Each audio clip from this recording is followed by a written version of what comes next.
Welcome, everyone. This is our part 2 of part 6, our session on exploring the advent of divine justice. Really want to welcome everyone here tonight. And without any further ado, we're going to open with a prayer. Thank you so much.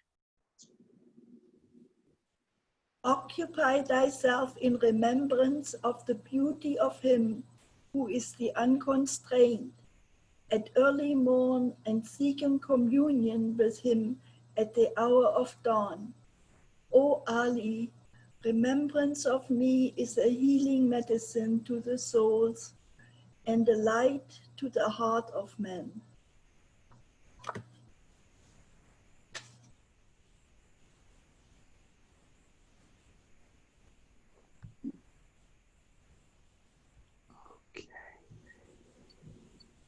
Excellent. Thank you very much, Yuda. Thank you. It was beautiful. Remembrance of me is a healing medicine. I love it. Okay. Really welcome, everyone. Lovely to see you, Bruce, Beatriz. So good to see all of you guys. It's refreshing every week to see everyone. Okay. Aloha. Aloha, everyone. Bruce will be here in a second. I'm back, honey. I'm back. There he is. Okay. Yeah, I had to step out because someone's here doing work at the house. No problem. No problem. Okay. So, and Zamrui-Jan, nice to see you. Welcome back from your travels. They had gone on a trip, so welcome back. We're going to now pick up on our session for today. Let us go to paragraph 16, okay? We're going to be concluding part 6 tonight, which is covering paragraph 16. Everyone is joining. Let me bring in Dawn and Miss Karen. Okay, so Saidi-Jan, you have the floor. Welcome, Dawn and Miss Karen. Hey, Saidi-Jan, you have the floor for reading paragraph 16 again. A community relatively negligible in its numerical strength, separated by vast distance from both the focal center of its faith and the land wherein the preponderating mass of its fellow believers reside. Bereft in the main of material resources and lacking in experience and in prominence, ignorant of the beliefs, concepts, and habits of those peoples and races from which its spiritual founders have sprung, wholly unfamiliar with the languages in which its sacred books were originally revealed, constrained to place its sole reliance upon an inadequate rendering of only a fragmentary portion of the literature, embodying its laws, its tenets, and its history, subjected from its infancy to tests of extreme severity, involving at times the defection of some of its most prominent members, having to center to contend. Mm-hmm. There was something on my iPad. To contend ever since its inception, and in an ever increasing measure with the forces of corruption, of moral laxity, and ingrained prejudice. Such a community in less than half a century and unaided by any of its sister communities, whether in the East or in the West, has by virtue of the celestial potency with which an all-loving master has abundantly endowed it, lent at impetus to the onward march of the cause it has espoused, which the combined achievement of its coreligionists in the West have failed to rival. Excellent, Saidi John. Your reading has improved. Very proud of you. Very, very good. Thank you. Thank you.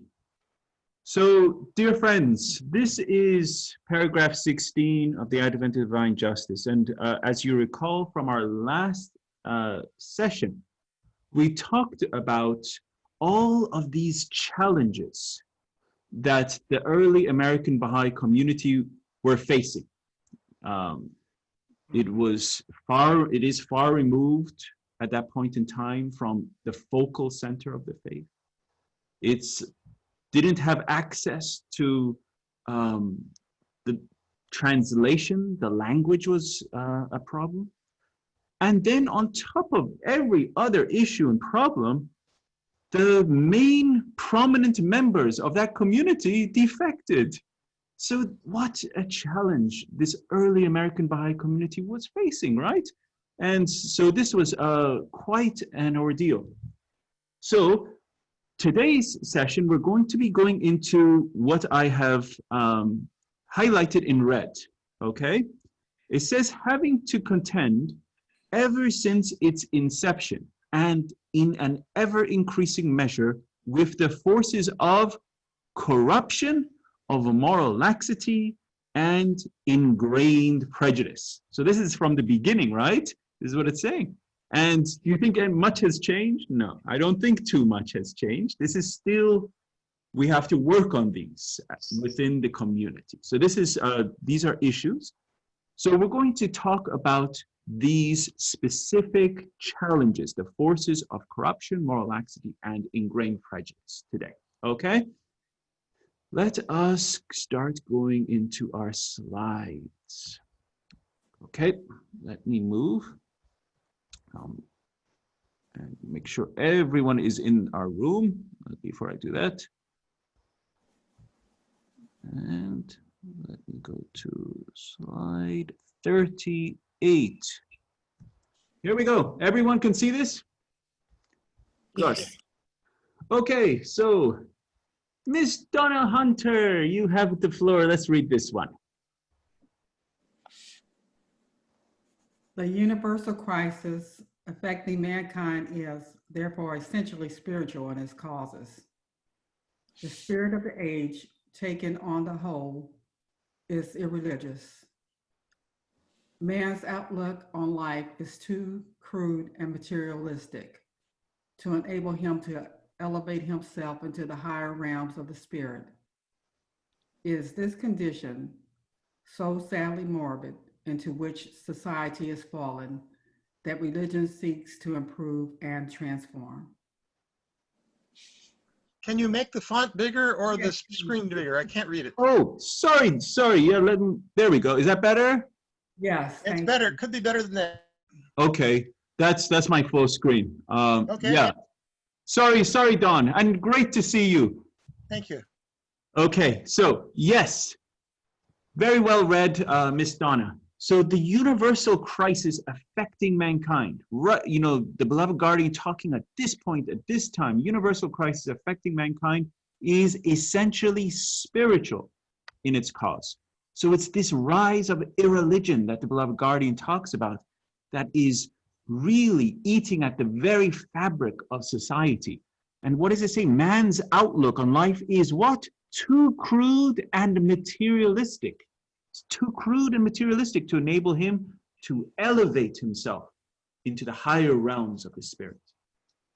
It is like we're this falcon, you know, and we're playing around in the dirt and wallowing there and not rising into the heavens and soaring. too crude. And so this is what the beloved guardian is saying. Very interesting. And so the problem of humanity is a spiritual problem. So keep this thought. This is one of the themes of the advent of divine justice. What is the persistent problem of humanity is a spiritual problem. And you'll see how the beloved guardian addresses the spiritual problem in his solutions that he'll be presenting. Okay? And you'll see this as we go through the advent of divine justice. So what are these three problems that we addressed, these forces of evil that are affecting the American Baha'i community? The first one he addresses is corruption. Okay, let us have a reader for tonight. How about Miss Simin? We haven't heard from Miss Simin. Would like to hear from you tonight. Sure. Corruption is the use of power in authority for illegitimate personal gain, either for private enrichment, referred to as extraction, or to stay in power, known as power preservation. There are often connections between these two forms of corruption, particularly in major corruption scandals. Corruption can happen in many different contexts. Political corruption occurs at the highest levels of the political system.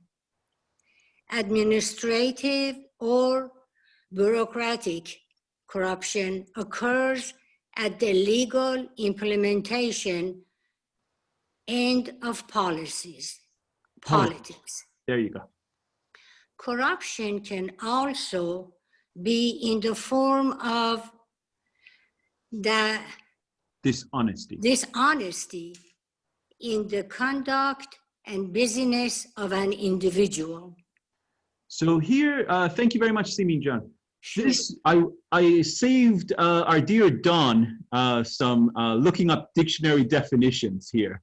So I pretty much here wanted to define what corruption is. There's many different elements to it.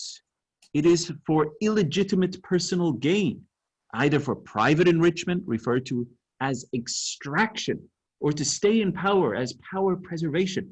So there's multiple different elements of corruption. And we're going to go through all the different types. And this is for our own intellectual understanding of what corruption is. And so we're not going to ever talk about politics of what is going on in current day society with corruption, but you will see all of these different levels of corruption. You can see them, how they're working in modern day society. It's very interesting. So where did it originate? The ancient Greeks understood corruption as a problem of moral decay, and deviation from a healthy system of government. This is how the Greeks defined corruption. In England during the 18th century, corruption was seen as the intrusion of the executive on the legislature by giving bribes of or offering a favor.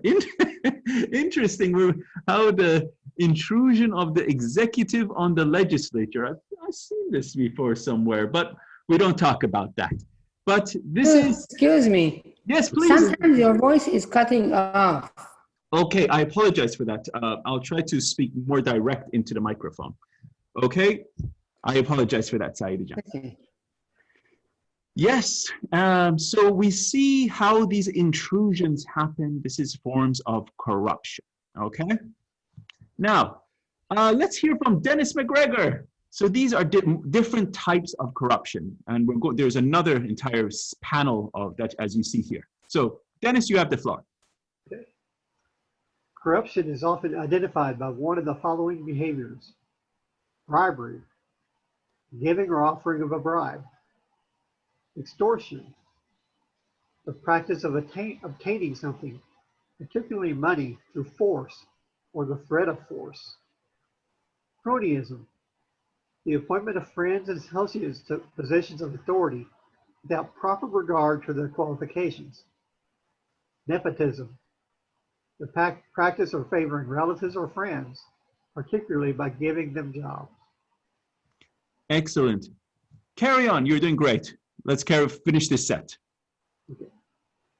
Corruption is often identified by one of the following behaviors: patronage politics, distribution of favors or rewards such as public office, jobs, contracts, subsidies, prestige by a patron to a client, influence peddling, the illegal practice of using one's influence in government or connections with people of authority to obtain favors or preferential treatment for another, usually in return for money.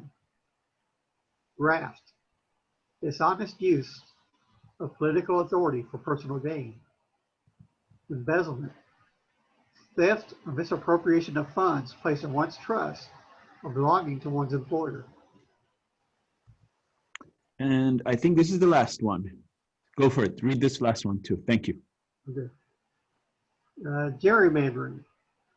In the USA, this is a practice since the founding of the country of allowing state politicians to set boundaries of electoral districts, not a possibility for Senate seats, often by an incumbent political party, to strengthen or weaken the power of a political party or a racial group, especially since the franchise to vote was extended to racial minorities.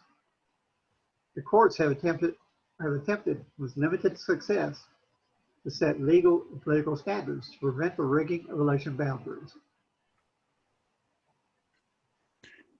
Very good. Okay. So these are some of the types of corruption. I'm sure there's others, okay, that I haven't covered. But you see how many different types of corruption there is. And just hearing them, the giving or offering of a bribe, the cronyism, the appointment of friends and associates to positions of authority without proper regard to their qualifications. Nepotism, the practice of favoring relatives or friends, particularly by giving them jobs. It is widespread. Corruption is at the highest levels. The practice of obtaining something, particularly money through force or the threat of force. And it's not just United States, but it's, sure, this is one of the most corrupt countries in the world, but it is widespread in all of the countries around the world, okay? But we're talking about United States tonight. We're not talking about other countries. So these are different types of corruption that we see. Interestingly, I just highlight gerrymandering. Gerrymandering really was created as such to, per se, not only for the political parties to win their seats in the Senate, in the House of Representatives, but it was really also to be divisive around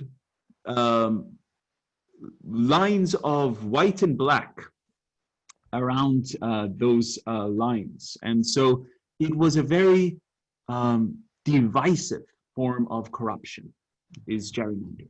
So these are, all of them are terrible in themselves, but this was another really terrible one. So moving on. Okay, let us hear from Miss Karen. Nice to see you. Go for it. Corruption in the context to political accumulation and extraction include bribes, commissions, fees taken from private sector businesses, undue extraction through taxation and customs, fraud and economic crime, politically created rent-seeking opportunities, politically created market favors benefiting businesses owned by political elites, off-budget transfers, manipulated processes of privatization, and extorting party and campaign funding from the state, private sector, and voters. Excellent reading. Thank you so much. Yes, so these are more context of forms of bribery, corruption. Now think about this. How would you solve corruption? As we talked about earlier, it's a spiritual solution, right? That needs to happen. Spiritual solution. So what would be the opposite of corruption if you needed to a spiritual solution? Any thoughts on this? Spiritual solution against corruption. Integrity. Integrity. I love it, Don. Yes. And what is integrity? How do you, my great scholar with the dictionary, how would you define integrity? What is integrity? Keeping true to one's values. Very, very good. Keeping true to one's values. Yes.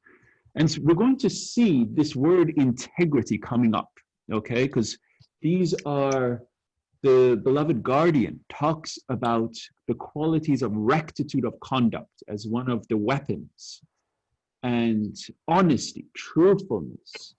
These are aspects of integrity. And so this per se is the opposite of corruption. Imagine having an honesty and truthfulness. You'll never be able to be corrupt, right? So he literally is fighting these forces of irreligion. And that is widespread and pervasive in the American Baha'i community, because remember, this is directly to, he said, these are the forces that are affecting the American Baha'i community. So it's corruption. So I know I'm talking a general, all the different types, you know, in the wider sense, but it really was addressed to the American Baha'i community. And good to see you, Miss Deborah. I didn't get to say hello to you. Nice to see you. If I may. Please, Don. One of the dictionary definitions of integrity is moral soundness. Ah, very nice. Soundness. Thank you. Thank you. Excellent. Okay, moving on. You know, according to the Baha'i faith. Please, can you hear me? Yes. Yeah. You know, there is no perfect time for the Baha'is to teach and spread the faith. Every time we have a challenge, is always coming, is still now going on. Mm-hmm. So the Baha'is now is to be facing a lot of problems. And then at that time, you know, it is no translation and very hard to reach the seekers and then spread the faith. And they truly a big challenge for them.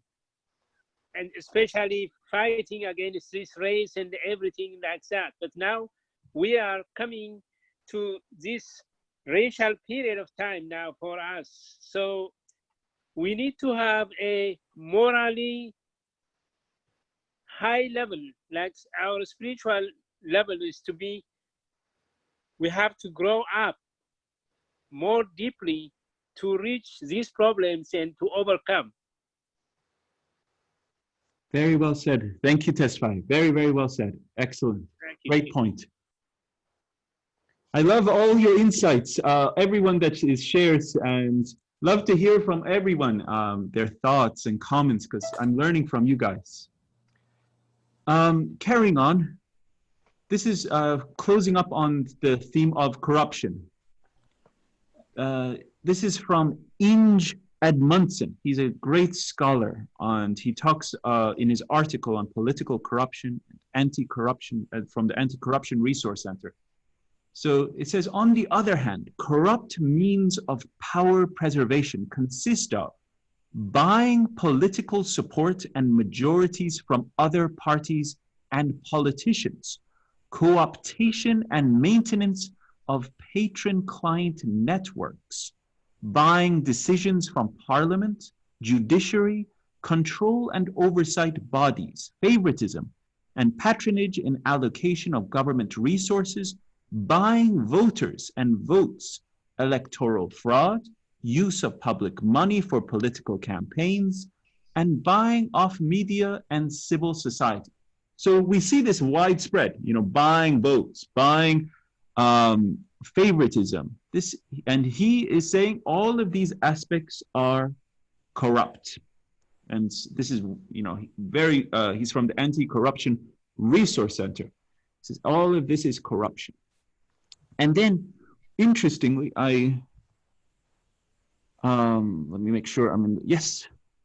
It says, in general, corruption, and in particular political corruption, has been a dominant phenomenon in politics in nearly every country of the world throughout human history.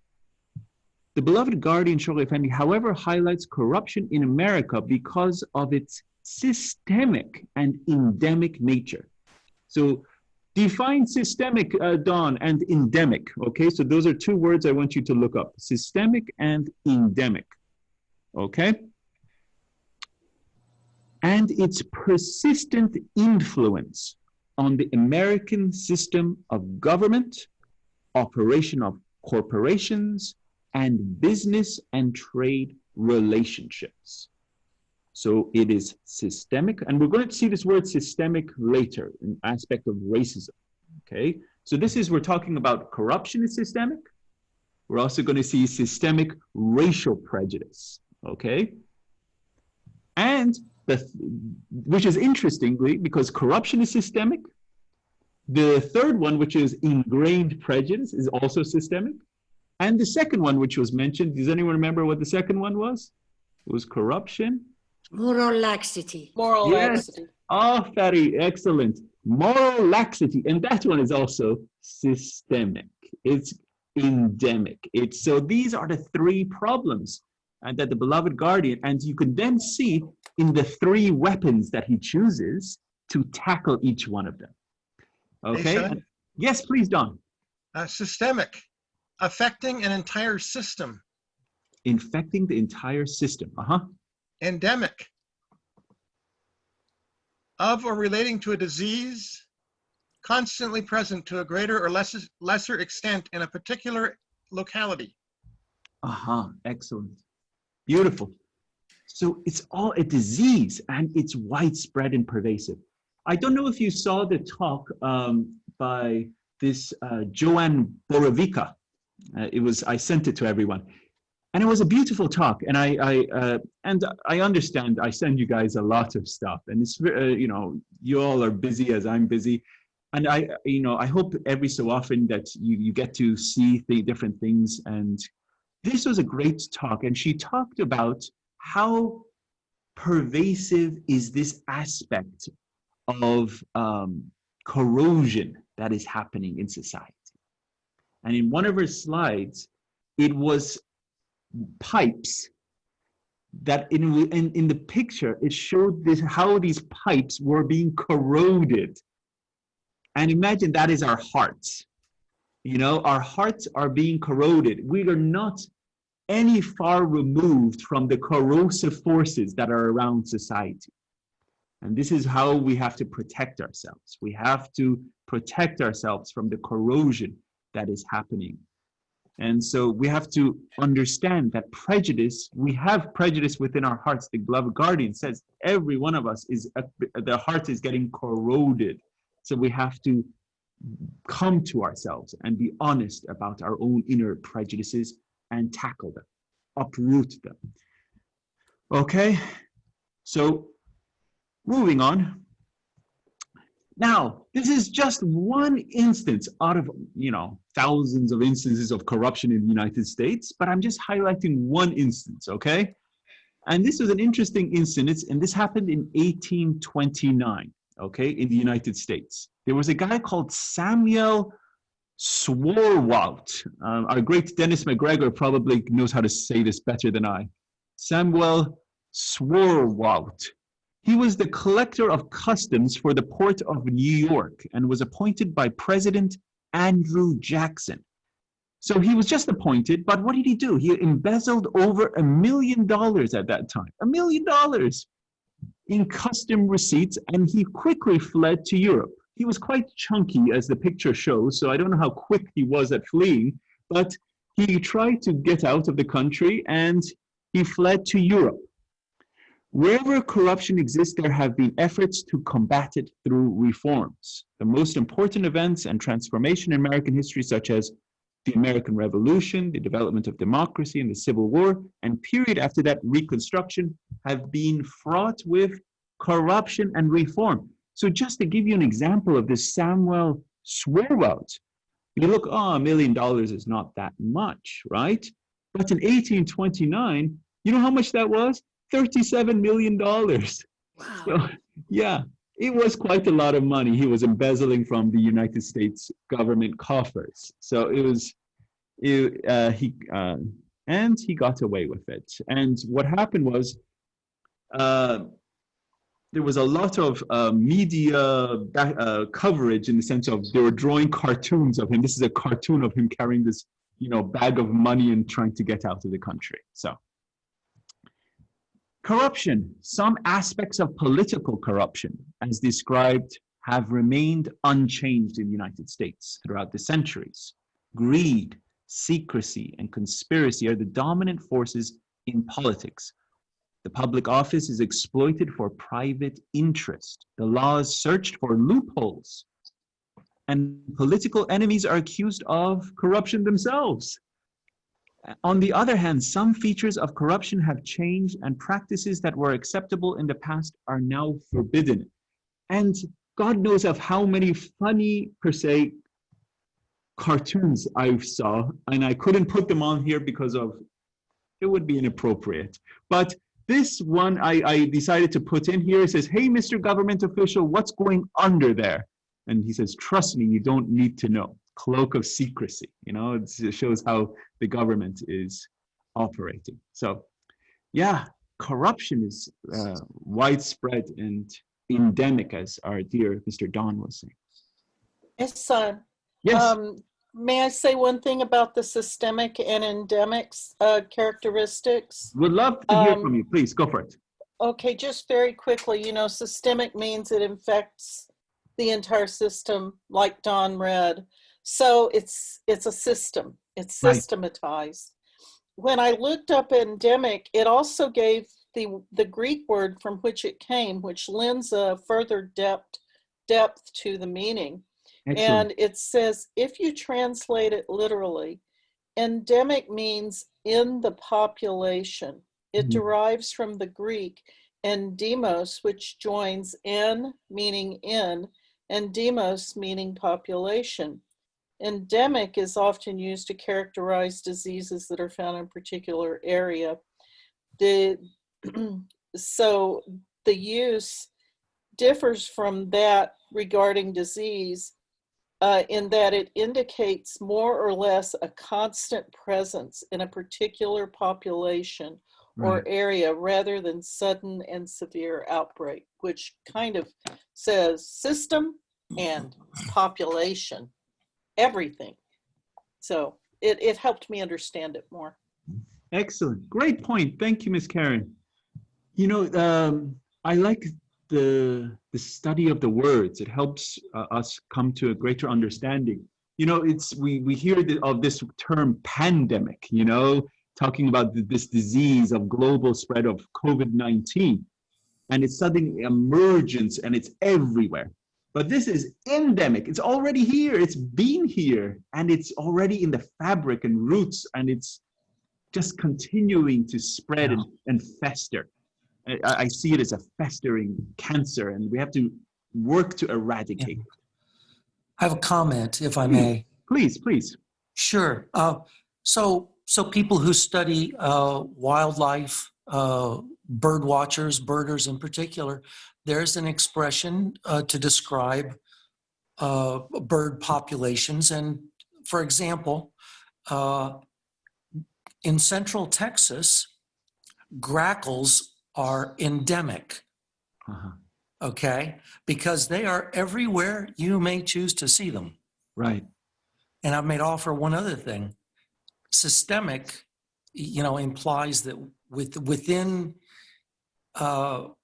the organizations that people make, within the artifice of society, that's where corruption lie. That's where it's becomes part of the creation of human business. Okay, so it's inside the structure at the onset, And then if you step back from the structure, it is widespread and seen everywhere. Mhm. Seen everywhere. And of course, we know when we see something everywhere, it very quickly can become the norm. Perfect. I love your thoughts, because your closing sentence that you just said, in the sense of it's pervasive, it's widespread, and it becomes the norm. Did everyone hear what he just said? That is exactly regarding corruption, then laxity of morals, and then ingrained prejudice. Widespread, pervasive, and then quickly becomes the norm. Now think, and we'll see how the laxity of morals, in the sense the breakdown of morals, also becomes the norm. How this ingrained prejudice, how it has become the norm. And you know, slowly, you know, even today, people are still fighting for, per se, the rights and civil rights, and you know, and to try to bring humanity's, per se, consciousness to recognition. And it's still a pervasive problem. So you see, as our dear friend said, you know, it's how these problems have become the norm. Excellent, very well put. You see, and I didn't know that about grackles, that there were, so I'm learning along with you guys. There you go. So carrying on, this is from Lawrence Lessig again, and in his another article. He says, political corruption is interwoven with American democracy, to the extent that even some legal practices in US politics can be considered as corrupt. For example, this is what he says. Harvard law professor Lawrence Lessig, he describes how special interest money systemically corrupts American politics. The members of the United States Congress are heavily dependent on funding from large donors for their political survival. Lessig argues that such a practice, though legal, remember it's legal, is a systemic problem and a form of corruption. And we talked about how corruption with money, offering money to, you know, political people is corruption. He says the members of the Congress spend 3 of every 5 weekdays raising money for re-election. So that's 60% of their time. They're just trying to raise money to be re-elected. In this process, the members take up less than important issues in order to intimidate corporations and to force them to become campaign contributors. The complexity of the tax system and various special exceptions encourage this practice.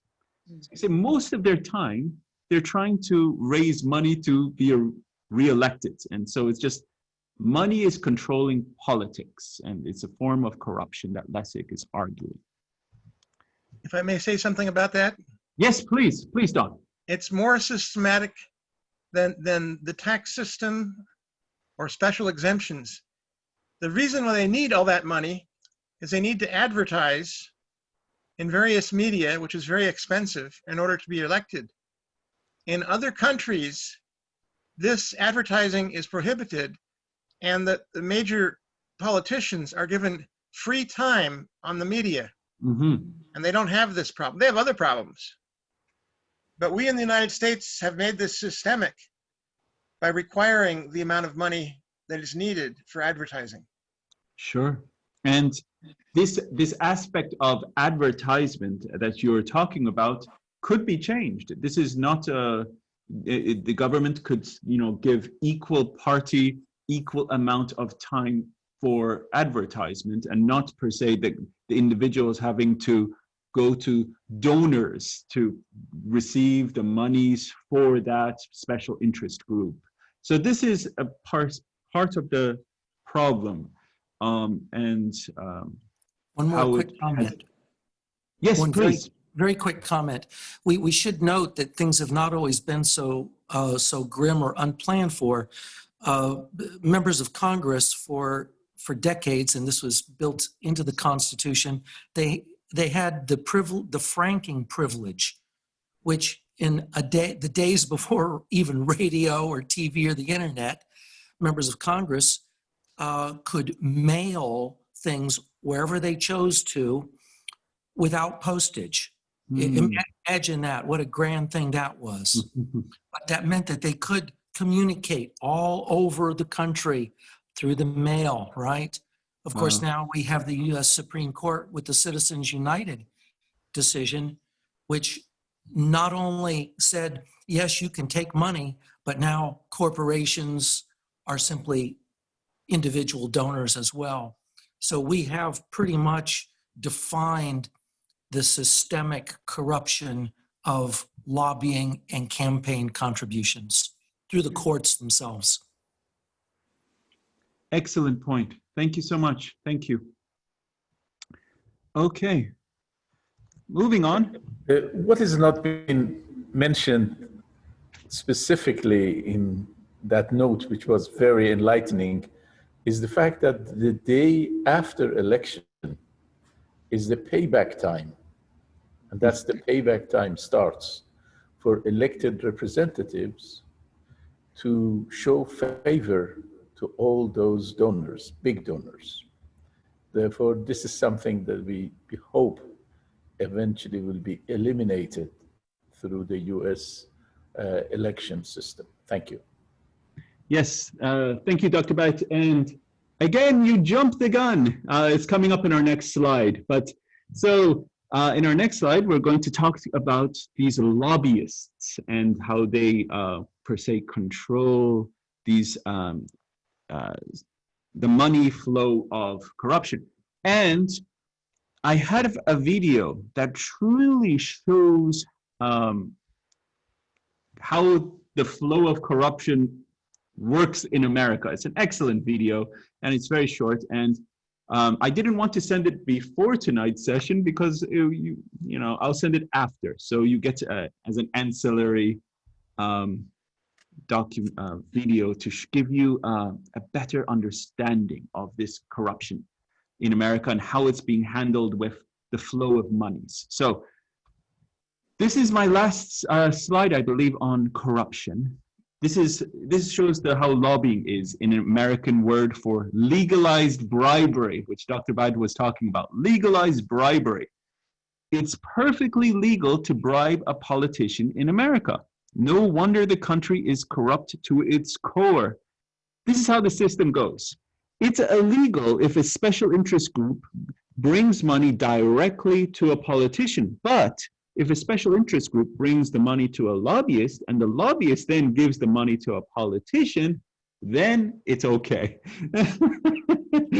So it's, it's humorous but sad. And it's really, that's what is happening in our great country of the United States. And yeah, that's really what is happening. Okay, and this is one of the most powerful graphics I've ever found on corruption. And you can see how the great areas of South America and Africa have been stripped of their resources. And all the resources have gone to the Western countries, you know. And I found this as a very powerful and moving illustration of corruption that has been happening in the world. Okay. We're moving on to moral laxity. Everyone okay? We're doing good? Okay. So moral laxity. There was this guy, Alexis de Tocqueville, a French guy.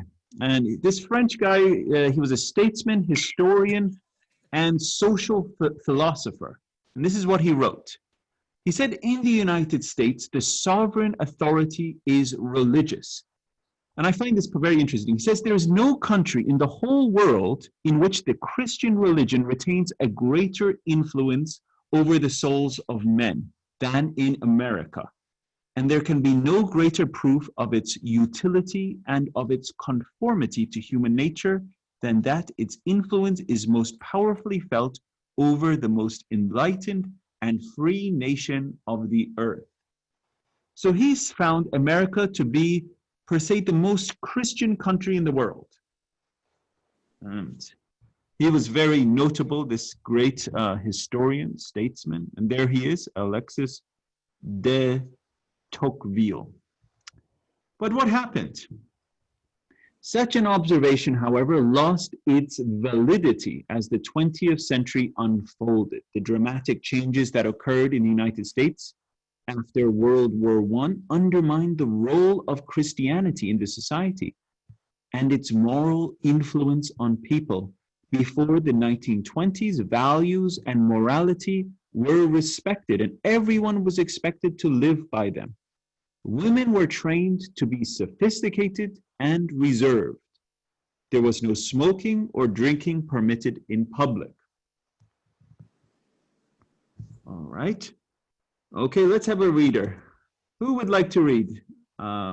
Any reader going for now? I can read. Okay, Dr. Satabai, please. The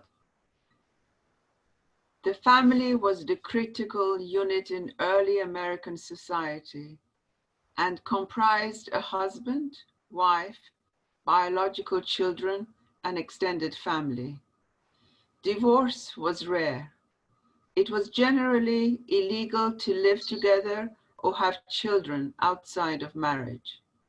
In the early 19th century, the family gained more importance as a source of happiness, but its nature started to change. Common law marriage became an acceptable form of union. Companionate marriage, in which couples consented to have no children, and divorce by mutual consent with no financial or economic claim on each other, became widespread. This resulted in a rapid tripling of the divorce rate between 1860 and 1910. Thank you for reading. In the 1920s, Christian values and morality started to be replaced by a new morality under a social liberalism, emphasizing freedom and equality for everyone. These changes were particularly pronounced in the metropolitan areas of northern and western US. And this liberalism, a political or social philosophy advocating the freedom of the individual, parliamentary systems of government, non-violent modification of political, social, or economic institutions to assure unrestricted development in all spheres of human endeavor and governmental guarantees of individual rights and civil liberties. So this was an emergence of liberalism that was coming about. And we've heard this term before, and this is the excesses, the extremes of liberalism, a movement that was emerging in the northern and western United States. And this was per se the breakdown of moral values in the United States. So how did it emerge? Where did it come about? And so this is per se a history lesson also. Concepts promoted by liberalism are generally positive and progressive and can significantly advance a society. And we all know this. However, like any ideology, when it is not pursued holistically, and in particular, when some of its elements are taken to an extreme, it can become a source of harm. This is what the liberalist movement in the United States in this period was also a reaction to the fundamentalism that started among conservative Presbyterian theologians at Princeton Theological Seminary in the 19th century and spread to conservatives in Baptist and other denominations in the 1920s, 1930s. So this movement, this liberalist movement, was a reactionist movement to the Princeton Theological Seminary movement of fundamentalism, conservatism in the 19th century. And this is the actual seminary that all those, that all those movements were happening in the theological seminaries that were really pushing that fundamentalism. So there was a reactionist movement to become very liberal in the United States. So let us hear another reader. Miss Deborah, would you like to read? Social liberalism gave rise to envy and greed amongst the lower classes of society. Hence, many Americans went into debt to buy consumer goods such as cars, radios, and home appliances. Its impact on sexuality was quite observable. Prior to the 1920s, Protestant values of chastity and modesty dominated American culture. Sexual relationships outside traditional marriage were regarded as immoral and vile. So thank you very much, Ms. Deborah. So here you could see in, this is General Motors. This is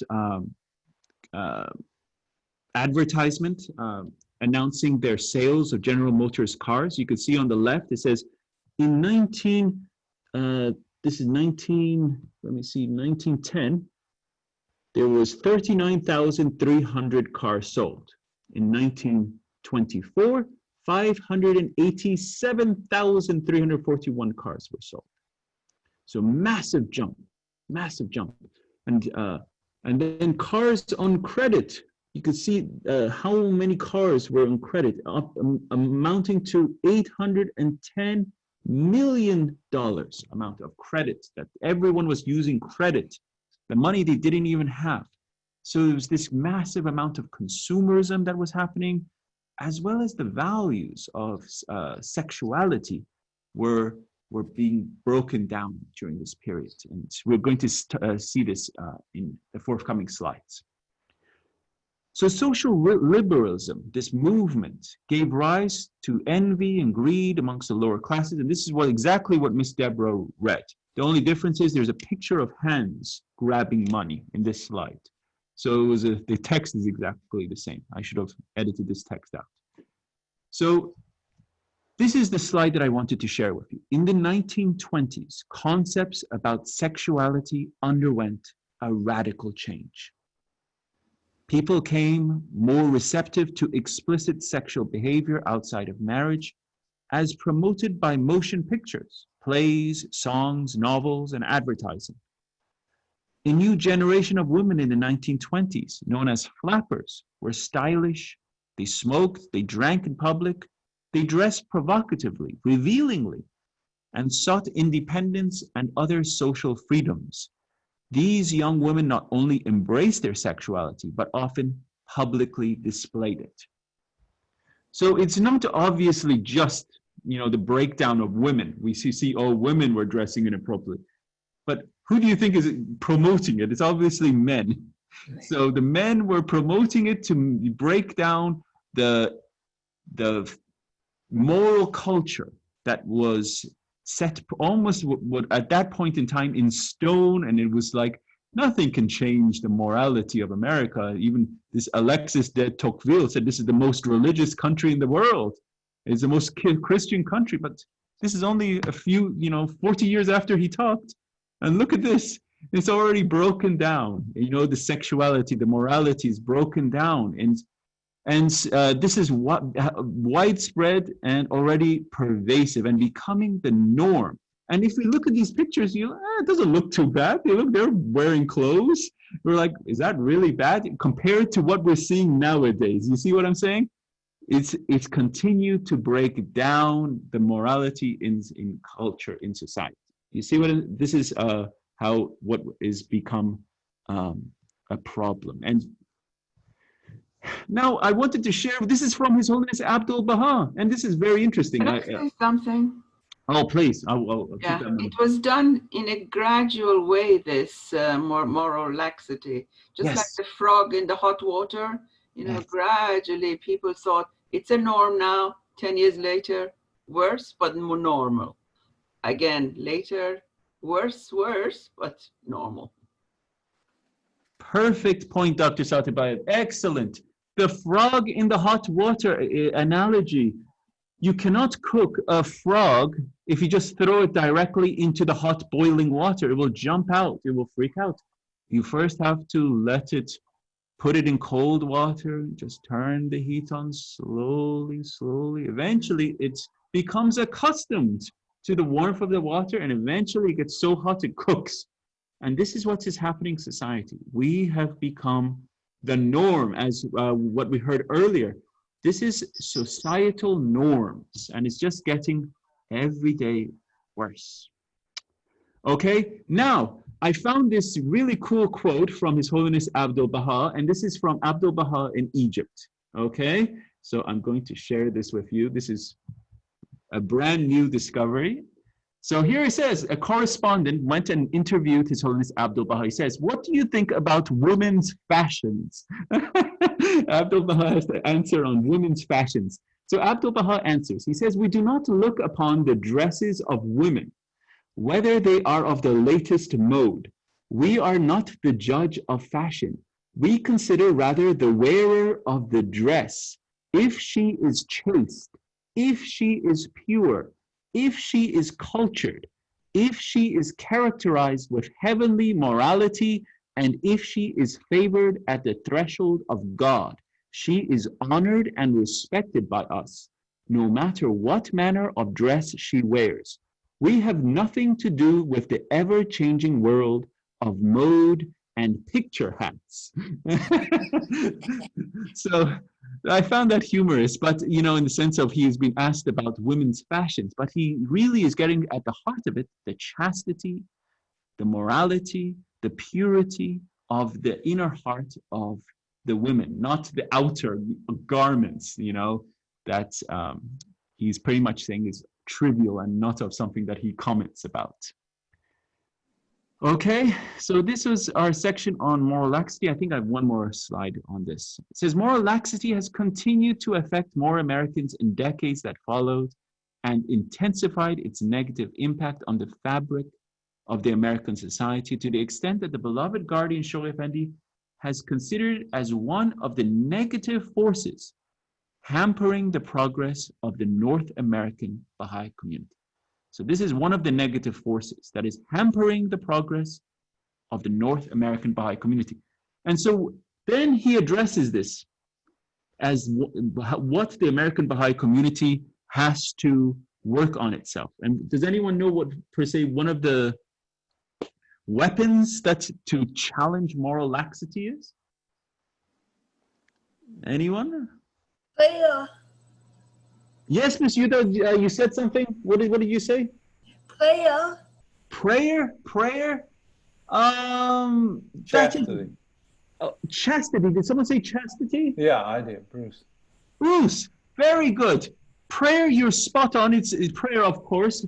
It's a chaste and holy life. That is the terminology. But you're right. Both of you are right. It's a chaste and holy life.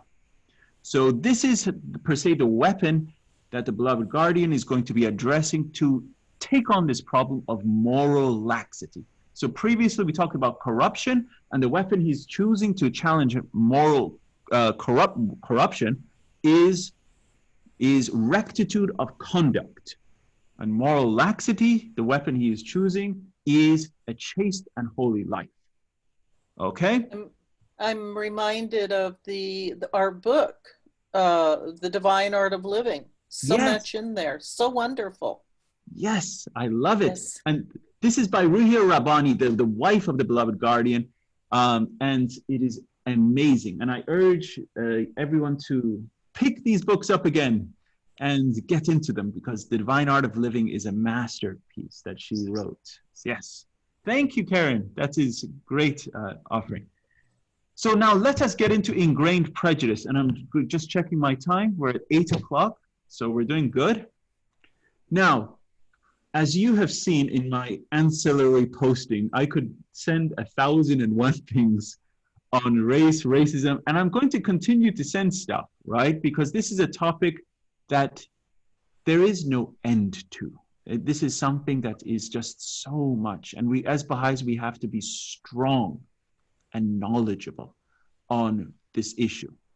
So I'm just going to be touching on this topic tonight, but we have a whole part on the history of racism, which is part 14.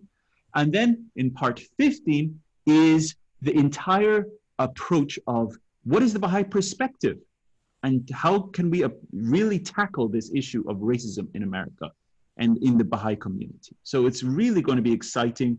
I've prepared all of that for you guys so that you will be able to knowledgeably talk about this in your spaces. So without any further ado, let's us go into this. My great history professor, would you like to read this one on the American Civil War? I guess you're asking me here. That's right. You're my Here we history go. professor. Yes, go for it. Let's go. Ingrained prejudice.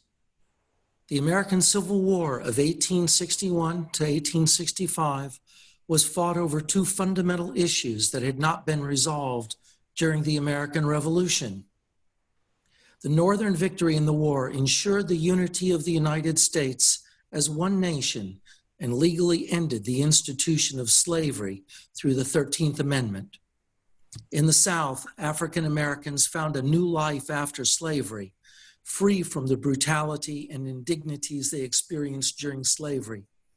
However, prejudice and discrimination against African Americans persisted. So, yes, Yes. indignities and prejudice, discrimination has persisted. Thank you, Patrick. Yes. So Southern state governments legislated black codes, okay? And this is to give African Americans the rights to marry, own property, and sue in court. So now they are legislating on this, that however, colored people could not serve on juries, testify against whites, or serve in state militias. And most Southern African Americans lived in extreme poverty and were forced to rent land from the previous white slave owners. And the portion of their crops were given to the landowner as rent. So even after 1865, when they were freed by Abraham Lincoln from the Emancipation Proclamation, and I watched, and I'll send this also to you guys, which is ancillary video on the history of the shooting of the president Abraham Lincoln, and the person John Wilkes Booth that shot him. He was an extreme racist that shot the president, and he was there at the trial of one of the greatest abolitionists, and I will send the video on that guy too, which is an incredible abolitionist. His name was John Brown, and this was a white guy, and he was so courageous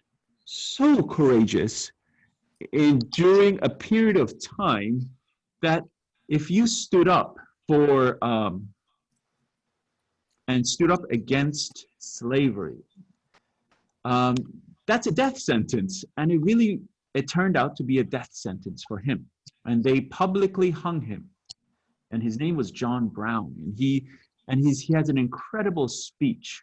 And I'll share that with you also. And his speech is, he's at the end of his speech, he says, "I am not scared, or I am not upset that my blood is going to be shed and I'm going to die, because millions of people have come to this country.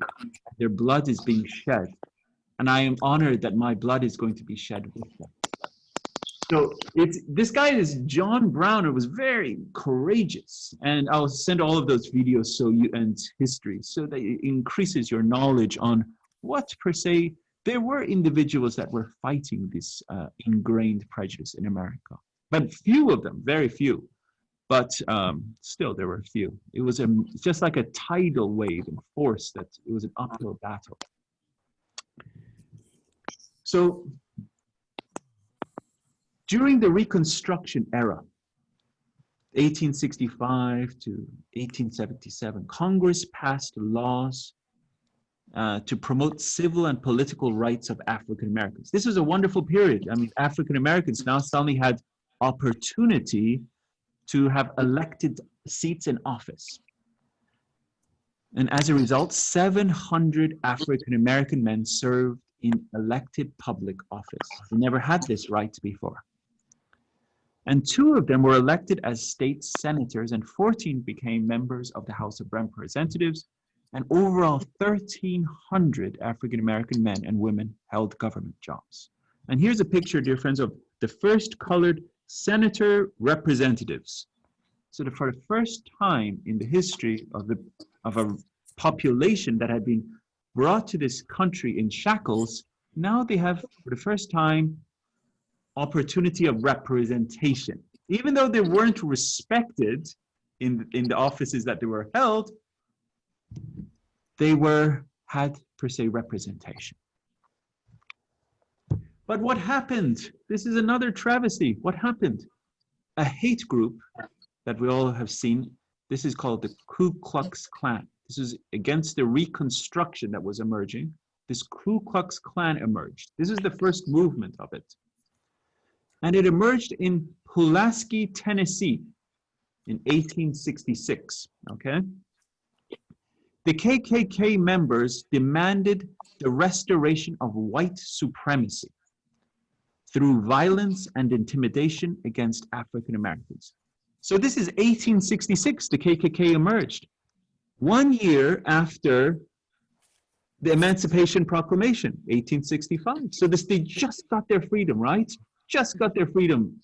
Then suddenly this backlash, KKK emerged and says, pretty much forget that, white supremacy is emerged. And so white supremacy is this racist ideology that claims white people are the dominant race.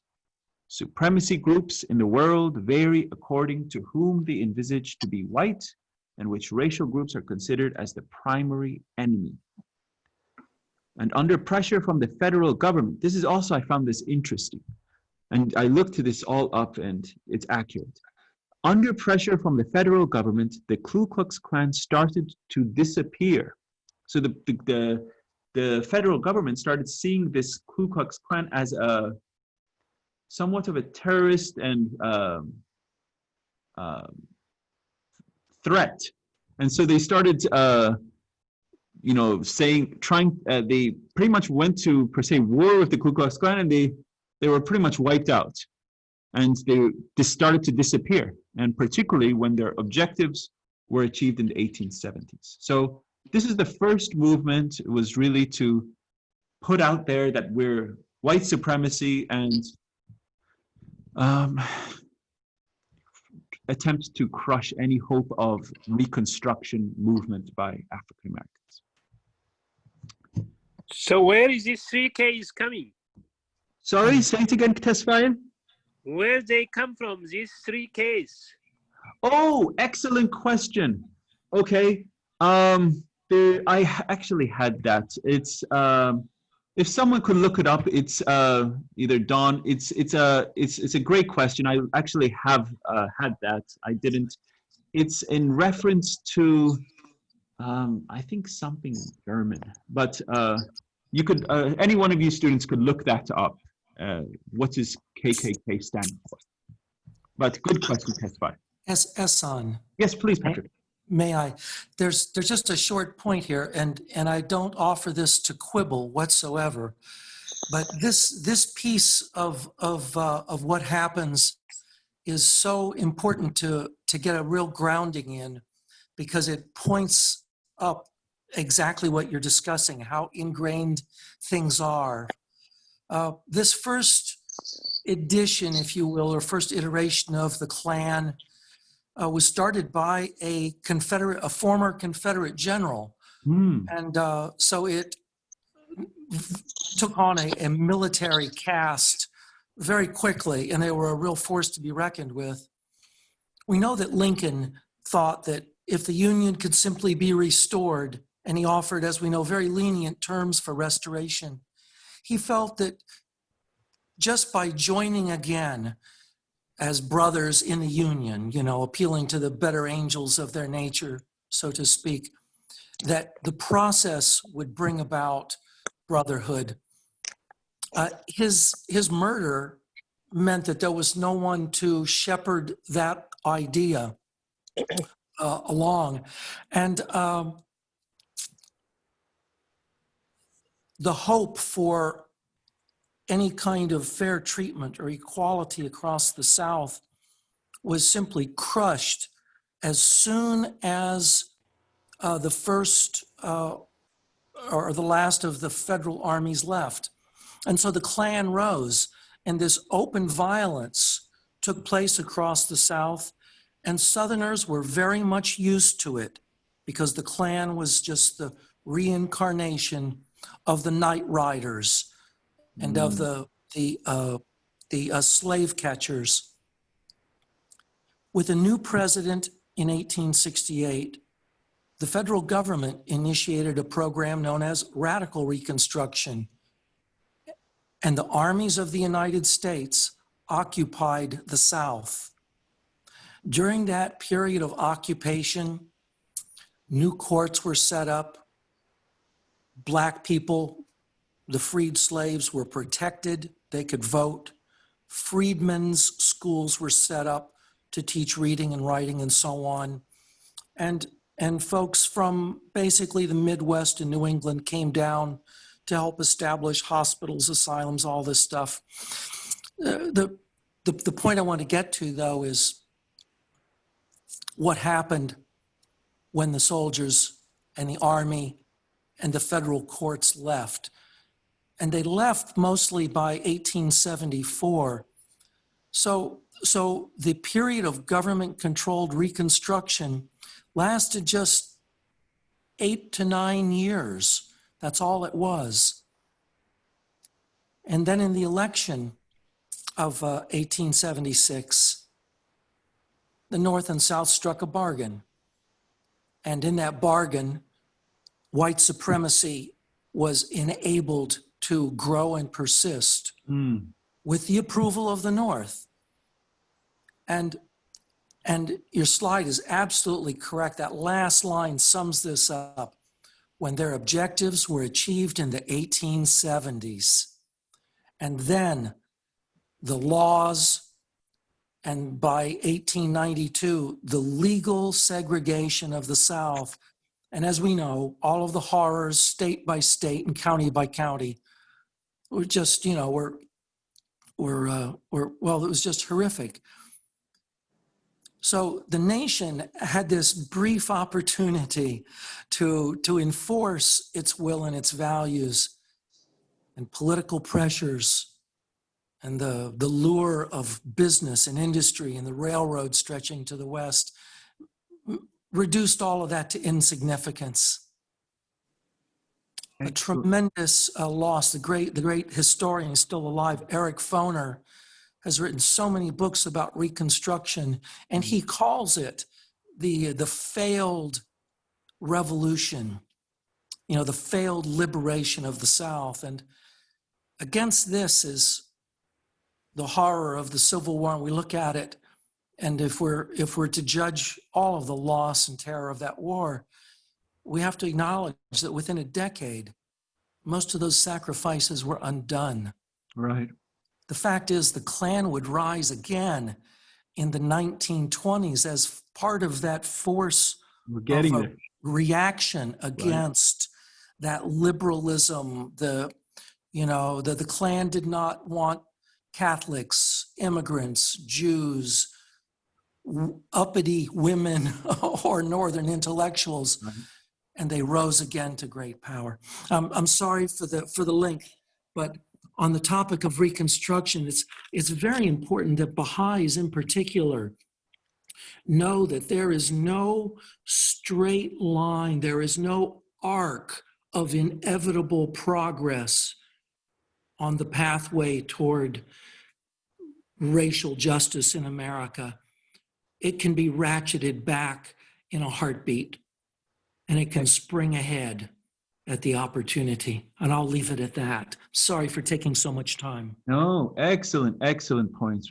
I mean, you are a historian. You are our history professor. Yes, Miss Karen, you have your hand, please. Ehsan, are you going to address the reemergence of the Klan? Because they've reemerged twice and they're still quite active, and I'm wondering if you're going to address that. I am. It's coming up in the next slide. So, Excellent. Great. Thank you. yes. So, of course. Yes. So, absolute great points. Really, I'm learning from all of you. Asan, Yes, Mr. Don, please. Wikipedia says the name was probably formed by combining the Greek kyklos, which means circle, with cyan. That's where Ku Klux Klan came from. One more time, Don. Could you say it one more time? Sorry. It combined the Greek word kyklos, K-Y-K-L-O-S, which means circle, with clan. Okay, Kyklos Klan. So circle and clan, I guess, right? Yes. Okay, so that's where it is. Tesfaye, that was to your question where KKK emerged. It's from the word Kyklos and clan. And there you go. Thank you very much, Don. Thank you. Uda wants to talk. So moving along. So from the late 1870s, Southern states passed laws to segregate whites from persons of color in public transportation, schools, parks, cemeteries, theaters, restaurants, and the persons of color refer to anyone with any degree of Black ancestry. It doesn't even have to be with their color, just any degree of ancestry even. These laws were known as the Jim Crow laws and were enforced until 1954, when the Supreme Court declared them unconstitutional. And here's some pictures. You could see that child on the bottom. We won't go to school with Negroes. It was, could I say something here? This is Diana. Yes, Miss Diana, please. So I'm 71 years old, and you're saying that these Jim Crow laws were, let's see, these laws. Sorry, you're bouncing in and out.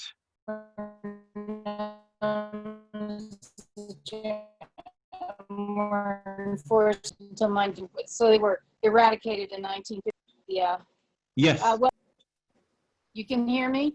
Yes, now I can hear you. Yes. Okay, well, let me try it again. So I was born in 1949. Right.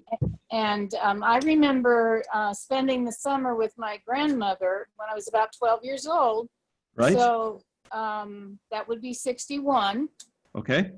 And the pool in Toronto, Ohio was closed on Tuesdays so the little colored children could go swimming.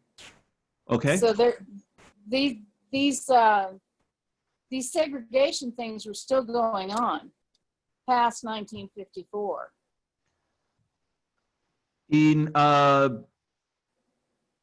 This is when it was deemed unconstitutional, okay? But doesn't mean that there were still areas that were still segregating, you know, in different areas.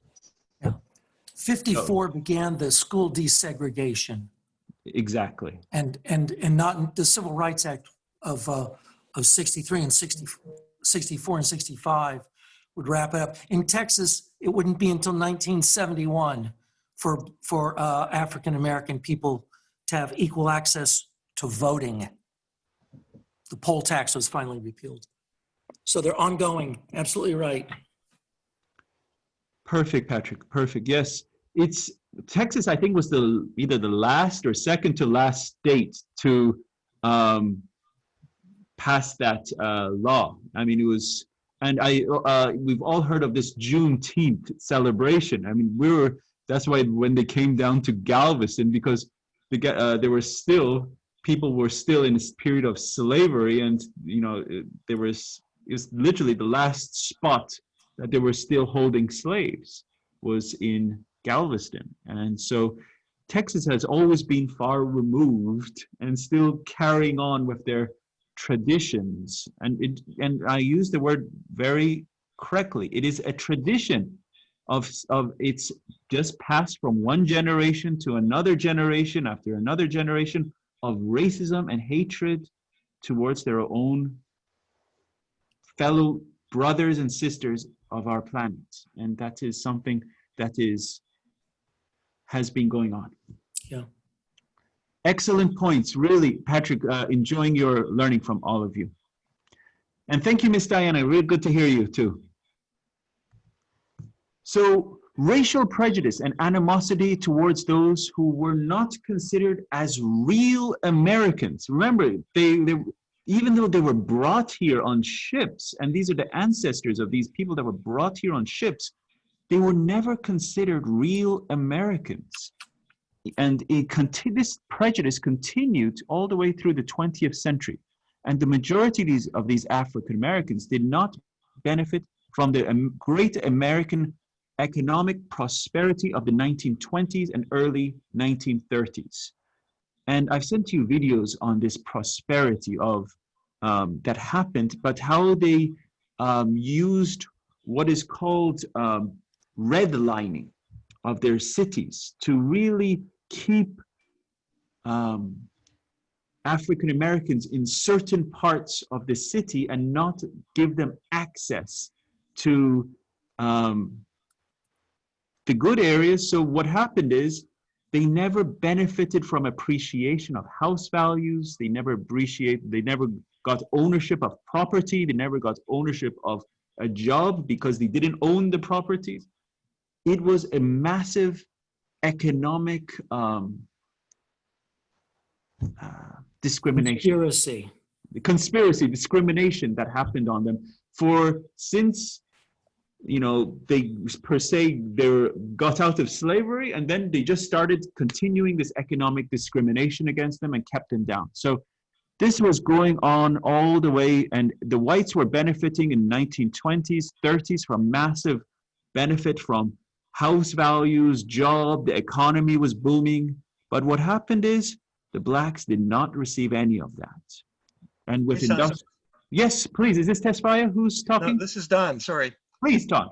Many African Americans in Texas, even in the 70s, would tell me that they drove big fancy cars such as Cadillacs because they could not buy a big house. The lender simply wouldn't give them the money to buy a nice house. You're spot on, Don. You're spot on. Yes. And I don't know if I've sent the video yet to you on the history of redlining. It's a very, very interesting video on redlining, on how it was a coordinated effort in many cities. And I don't know if I sent you the video by the mayor of, what's the city in New Orleans? It was New Orleans, Louisiana. It was the mayor of New Orleans, Louisiana. And he talks about how it's such a coordinated effort, even historically. And he goes through the history of redlining and in Detroit, how the city is so divided. And he talks about how this concerted effort, and it was not just a haphazard, oh, the blacks lived over there and the whites lived over there. It was a planned, orchestrated, systematic effort to keep the African Americans economically disadvantaged and the whites having that level of supremacy. It really was very well orchestrated and planned, and it is endemic and systematized. It goes right to our interstate highway systems. Yes, exactly. The road systems are built around how the divisions are. I don't know if how many of you live in Houston, but you could see the freeway systems of how they're built. The wards, the third wards, the fourth ward, fifth wards are in certain area, and then the other areas are in another area. But it's more widely apparent in some cities such as Detroit, Chicago. If you look at how the freeways are, you can see how one side of the freeway are literally all white and another is all black. And you can see that one area has economic advantages. And then you could see all the other problems with living in a redlined area. It's not just the one that Don mentioned, that they didn't have access to ownership of homes.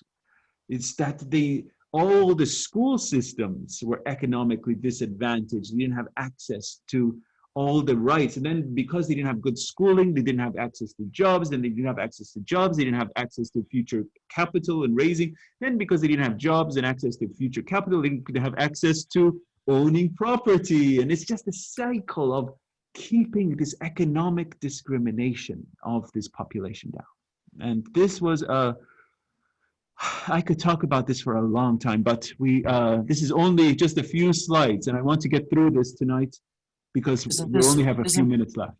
Isn't this what's called institutional racism? Yes, it's actually much more than that. And we see this, Patrick and all of my dear students here tonight, go watch that Joanne Borovica's video.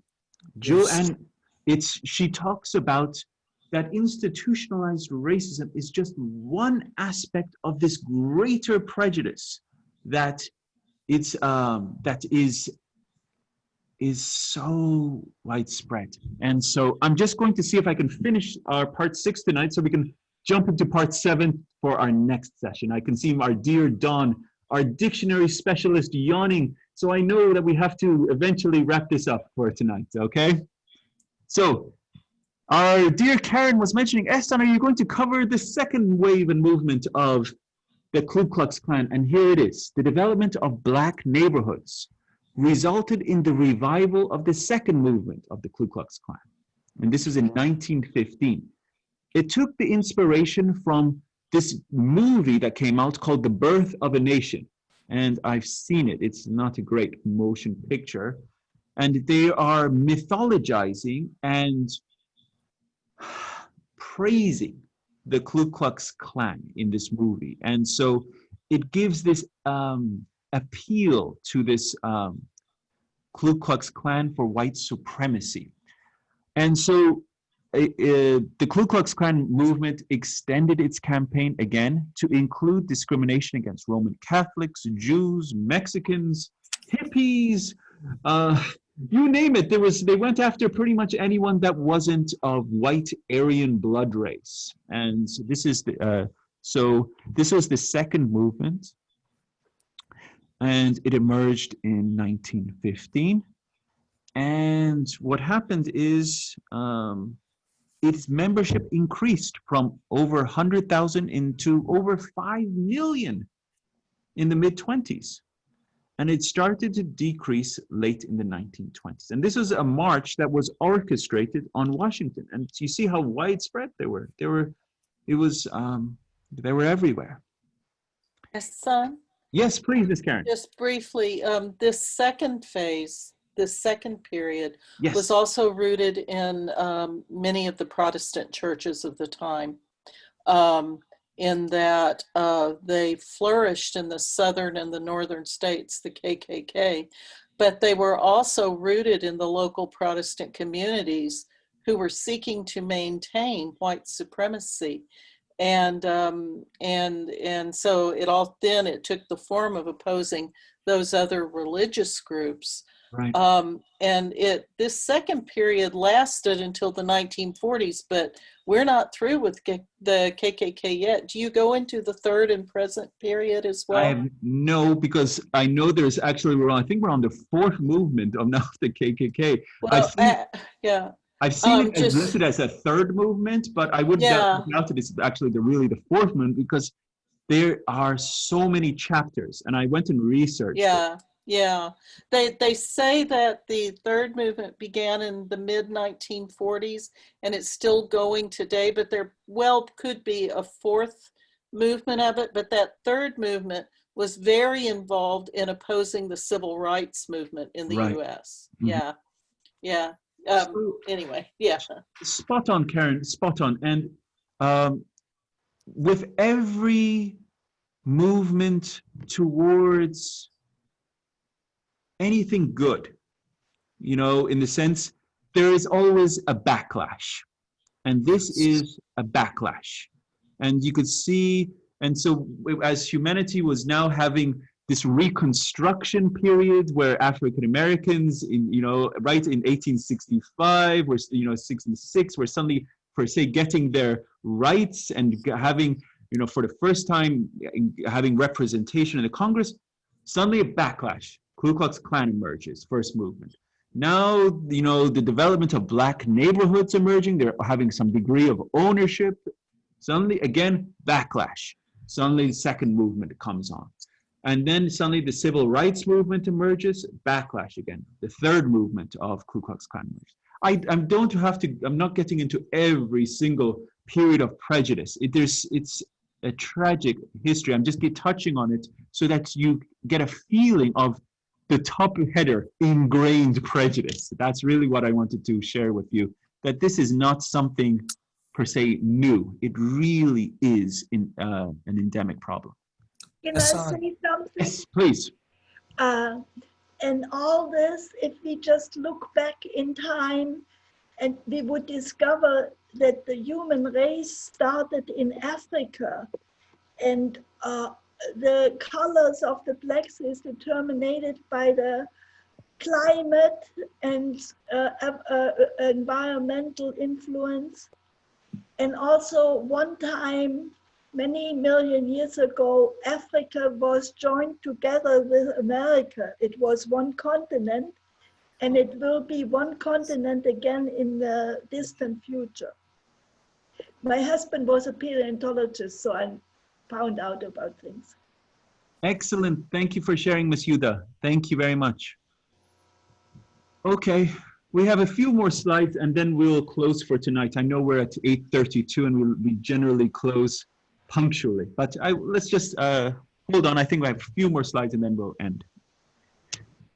In this part, we have given a brief background, dear friends, why the beloved guardian Shoghi Effendi refers to ingrained prejudice as one of the maladies. It's a sickness. It's a sickness the North American community has, affecting the North American society. There is strong evidence. This is the language. Strong evidence based upon these things, indicating that racial prejudice has continued to be prevalent in American society. In spite of strict anti-discrimination legislations. As we know, legislations do not take away prejudice. It's not something that we can legislate away. Racial segregation in American cities, the biased, negative attitudes of whites towards other ethnic and racial groups, social separation, and isolation of racial groups, and many other factors demonstrate that prejudice is deeply entrenched in American society and in the minds of many of its citizens. And this is my last slide, dear friends. So I made this cartoon, and there's our great Statue of Liberty, and these are the forces that are attacking it. Oh, that's good. So racism, moral laxity, materialism, and corruption. So these are the forces that are hitting it from all sides. So it's been a pleasure. We've finished part 6 tonight. You are really good work. I'm enjoying our sessions with you guys, and thank you, truly thank you from the bottom of my heart, hearing you guys and learning from you. Next session is your homework, paragraph 17 and 18, okay? Paragraph 17 and 18. So we're going to be, this is some of the most awesome read in the Advent of Divine Justice. This is where the beloved guardian is truly praising, oh, my auntie is waiting. So this is where the beloved guardian is praising the United States of America. And he goes and he 11 rhetorical questions. What other community could have done this? What other community could have achieved this? What other community? And really, if you just read those 7, that paragraph and nothing else, you don't read ahead, you'll be like, wow, America's pretty awesome. But then if you get to paragraph 19, that's when he suddenly lays it down and he says, well, we'll get to that one. That's in another part. But for next time, part 7 is paragraph 17 and 18. And let us have a closing prayer. And I really have enjoyed being with you tonight. Thank you so much.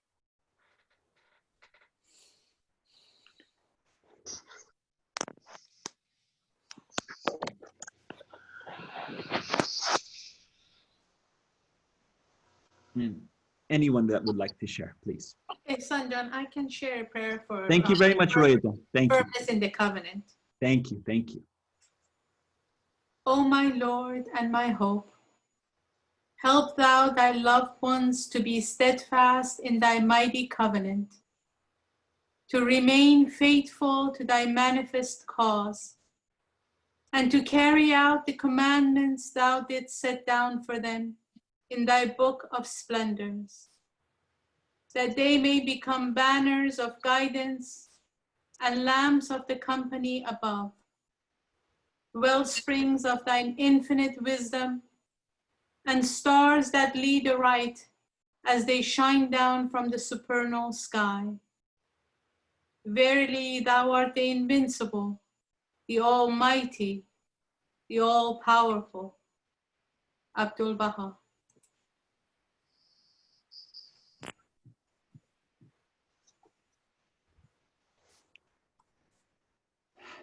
Thank you very much, Roy John. Thank you very much, everybody. Roy John, Farza John, Deborah, Bruce, Good night, everybody. really enjoying you, being with you. Bye-bye.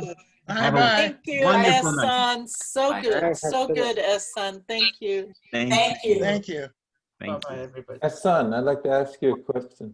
Please, Bruce. I'll give you some information after everybody leaves. Okay, I'll end our recording.